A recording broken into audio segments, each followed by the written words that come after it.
Hello and welcome to another book review from Warhammer 40k Book Reviews. Today I'm taking a look at Sons of Wrath by Andy Smiley.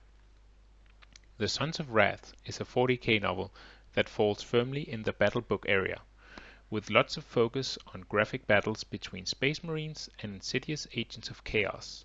But at the same time it also tells a really interesting story about the very early days of the Flesh Terror Space Marine chapter. As the book opens, we join the Flesh Terror chapter master Nasir Ahmed and his newly formed chapter on patrol. It quickly becomes clear that Ahmed is filled with resentment and bitter anger at having been separated from his old Legion brothers in the Blood Angels. This frustration is shared by his Flesh Terror brothers and is not made any lighter by the all too recent loss of their former leader, the Primarch of the Blood Angels, who died by the hand of the treacherous Horus at the Battle of Terra. Their anger and pain is soon forced into the background as the Flesh Terror force comes under attack and eventually finds them drawn into a bloody battle for the very existence of the newly formed chapter, as they face enemies both from without and within.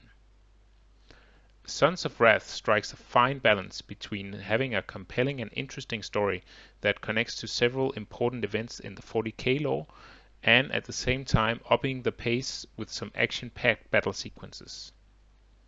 The characters come off as reasonably well developed, and particularly Nasir Ahmed himself feels like a complex and interesting person that I was invested in learning more about. The Flesh Terrors is a very cool chapter to read about in my opinion, as they have some quite rough edges that make them a bit deeper and rounded than a lot of other stereotypical Space Marines. Even if you don't have a lot of knowledge about the Warhammer 40k events and characters that Sons of Wrath refers to, such as Roboute Guilliman and the division of the loyal Space Marine legions into chapters, Sons of Wrath offers a worthy self-contained story that should entertain most 40k fans.